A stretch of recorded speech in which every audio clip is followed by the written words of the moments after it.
So guys, जैसा कि हमने पिछले एपिसोड में देखा कि किंशु को बचाने की वजह से किन्नान ने मार्शल किंग रियल्म में ब्रेक थ्रू नहीं किया और वो जुआनलिंग सेक्टर में अपने दोस्तों के पास चला गया। उसने शेन लाओ और किंशु को बचाने का प्लान अपने साथियों को बता दिया और खुद ने लेन फेंग को लाइफ एंड डेथ हॉल में फाइट का चैलेंज दे दिया। ओयांग जुन को इसके बारे में पता चल गया और वो फाइट देखने के लिए चला गया। फिर अब हम हुआंग लोंग, यूने और जिशान को देखते हैं। वो तीनों पनिशमेंट हॉल के सामने आ जाते हैं और किन्नान और लेंग फेंग की फाइट के बारे में बात करने लगते हैं। हुआंग लोंग उन्हें कहता है कि आखिरकार तुम दोनों अभी तक यहाँ क्या कर रहे हो। लगभग पूरा sector life and death hall में जा चुका है। अगर तुम वहां नहीं गए तो ये तुम्हारी जिंदगी की सबसे बड़ी गलती होगी। जिशान कहता है कि मैंने सुना है कि किन्नान और ड्रैगन टाइगर माउंटेन रेंज में बहुत सारा ट्रेजर मिला है। सबका कहना है कि वो ट्रेजर हमारे सेक्टर के ट्रेजर हाउस से भी ज्यादा है। मुझे लगता है कि जब लेन फेंग किन्नान को खत्म कर देगा तो हमें वो ट्रेजर लेने का मौका मिल सकता है। यूने कहता है कि शायद तुम्हें नहीं पता, पर पनिशमेंट हॉल मास्टर यांग चुन का ऑर्डर है कि जो कोई भी किन्नान को खत्म करेगा उसे सारा ट्रेजर इनाम के रूप में दिया जाएगा। तो अब मैं किन्नान को मारने का मौका नहीं छोड़ूंगा और मौका देकर उस पर अटैक कर दूंगा। ये बातें करते हुए वो तीनों वहां से चले जाते हैं। शेन लाओ पर नजर रख रहे गार्ड्स उनकी बातें सुन लेते हैं और उन्हें भी ट्रेजर का लालच आता है। एक गार्ड कहता है कि मुझे लगता है कि हमें भी किन्नान की फाइट देखने के लिए लाइफ एंड डेथ हॉल में जाना चाहिए। दूसरा गार्ड कहता है कि अगर हम यहाँ से चले गए तो शेन लाओ पर नजर कौन रखेगा। अगर कोई गड़बड़ हुई तो हॉल मास्टर हमें सजा देंगे। पहला गार्ड कहता है कि यह फॉर्मेशन खुद सेक्टर लीडर ने बनाई है। क्या तुम्हें सच में ऐसा लगता है कि कोई इस फॉर्मेशन को डिस्ट्रॉय कर सकता है? और सब लोग लाइफ एंड डेथ हॉल में गए हैं तो हमें फिक्र करने की जरूरत नहीं है, हम जल्दी वापस आ जाएंगे। ये बात सुनकर दूसरा गार्ड खुश हो जाता है और दोनों लाइफ एंड डेथ हॉल की तरफ चले जाते हैं। उनके जाते ही गोंग यांग वहां जाता है। उसे देखकर शेन लाओ चौंक जाते हैं। वो पूछते हैं कि क्या तुम भी किन्नान की बेवकूफ़ी में उसका साथ दे रहे हो? गोंग यांग कहता है कि मुझे माफ़ कर देना, पर अभी हमारे पास इन सब बातों का वक्त नहीं है। किन्नान ने मुझे ये अर्थ एस्केपिंग पिल और किलिंग एम्परर स्क्रिप्चर का सीक्रेट मैप आप तक पहुंचाने के लिए कहा है। इन सब चीज़ों के अलावा हमारे पास इन सब चीज़ों को रोकने के लिए एक प्लान है, पर उसके लिए हमें आपकी मदद चाहिए। ये कहकर वो शेन लाओ को प्लान बताने लगता है। किन्नान और लेंग फेंग फाइट करने के लिए लाइफ एंड डेथ हॉल के सामने चले जाते हैं। उन्हें देखने के लिए सेक्ट के बहुत सारे स्टूडेंट्स वहां जमा हो जाते हैं। लाइफ एंड डेथ हॉल के एल्डर जियो कहते हैं कि लाइफ एंड डेथ प्लेटफॉर्म पर जाने से पहले मुझे उम्मीद है कि तुम दोनों को लाइफ एंड डेथ कॉन्ट्रैक्ट के बारे में सारे रूल्स पता होना चाहिए। किन्नान और लेंग फेंग हमें जवाब देते हैं। ये बात सुनकर Elder Jio life and death platform के चारों तरफ एक बैरियर एक्टिवेट कर देते हैं, जिसकी वजह से कोई भी किन्नान और लेंग फेंग को नहीं देख पाता। नए स्टूडेंट्स हैरान हो जाते हैं और उन्हें समझ में नहीं आता कि आखिरकार एल्डर जियो ने लाइफ एंड डेथ प्लेटफॉर्म को बैरियर को कवर क्यों कर दिया।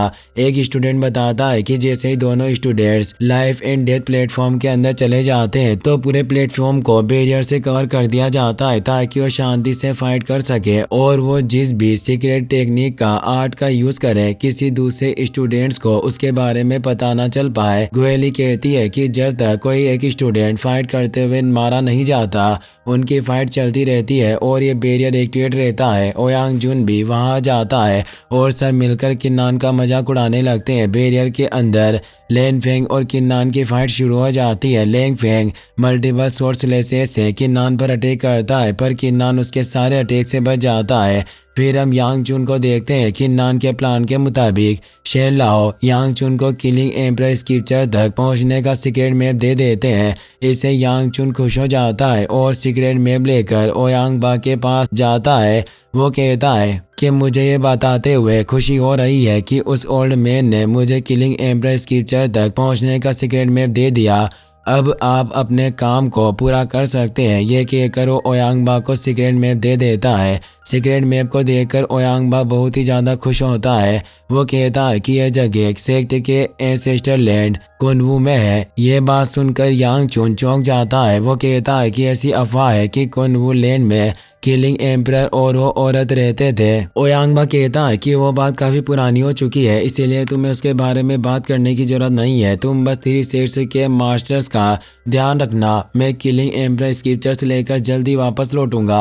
ये कहकर वो वहां से चला जाता है। वहीं लेंग फेंग अपनी 4 डायरेक्शन एक्सट्रीम ब्लेड की मदद से किन्नान पर स्ट्रॉन्ग अटैक करता है। किन्नान कहता है कि तुम्हारा ब्लेड इंटेंट मुझसे बहुत ही ज्यादा कमजोर है और अपनी इस ब्लेड पावर के साथ तुम मेरा मुकाबला नहीं कर सकते। ये कहकर वो आसानी से लेन फेंग का अटैक फेल करके उसे दूर कर देता है, जिससे लेन फेंग को काफी गुस्सा आता है। वो कहता है कि तुम सच में काफी खास हो, पर तुम अकेले नहीं हो जिसने सटल रियल्म में महारत हासिल की हुई है। यह कहकर वो अपनी 4 एक्सट्रीम ब्लेड की मदद से उस पर अटैक कर देता है, मगर किन्नान अपने वॉर गॉड आई का यूज करके लेन फेंग को फ्रीज कर देता है और उसके सामने चलकर दूर हट जाता है।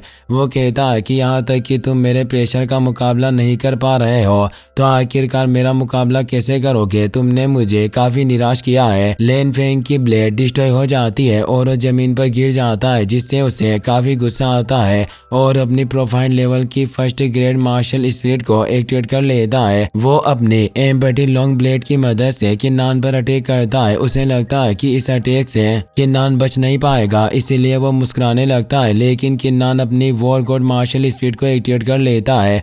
वॉर गॉड लॉन्ग ब्लेड को पकड़कर डिस्ट्रॉय कर देते हैं। किन्नान कहता है कि तुम मुझे मारने के बारे में सोच रहे थे, पर अफसोस की बात है कि तुम उस लायक नहीं हो। अब मैं तुम्हें दिखाऊंगा कि हम दोनों की पावर के बीच में कितना बड़ा गैप है। ये कहकर वो अपनी लाइटनिंग पावर को एक्टिवेट कर लेता है, जिससे लेन फेंग बहुत ही ज्यादा डर जाता है और घुटनों पर बैठकर अपना सिर झुका लेता है। वो किन्नान से जान की भीख मांगने लगता है।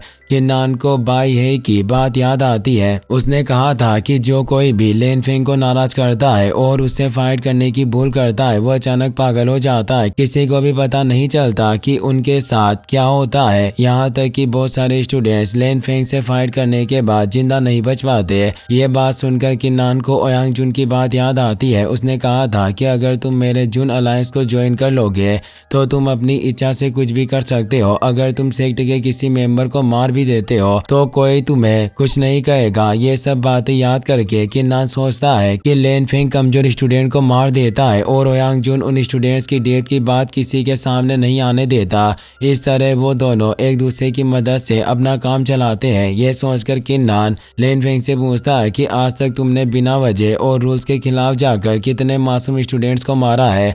अगर मैंने तुम्हें जिंदा छोड़ दिया तो फ्यूचर में तुम दूसरे स्टूडेंट्स को परेशान करके उनकी जिंदगी खराब करोगे, इसीलिए मैं चाहकर भी तुम्हें जिंदा नहीं छोड़ सकता। ये कहकर किन्नान अपनी ब्लेड से लेन फेंग पर अटैक करता है, जिसकी वजह से लेन फेंग की डेथ हो जाती है और उसकी डेथ होते ही लाइफ एंड डेथ अरीना के ऊपर से बैरियर हट जाता है। लेन फेंग की डेथ बॉडी देखकर सारे स्टूडेंट्स हैरान हो जाते हैं। एक स्टूडेंट कहता है कि मुझे यकीन नहीं हो रहा है कि लेफ्ट रेजिडेंस का स्टूडेंट लेन फेंग इस तरह मारा गया। मुझे अभी भी उसकी डेथ पर यकीन नहीं हो रहा। दूसरा स्टूडेंट कहता है कि किन्नान सिर्फ 2 महीनों के लिए सेक्ट से दूर था और उसने अपने आप को इतना स्ट्रॉन्ग कर लिया कि वो लेन फेंग को इतनी आसानी से मार सके।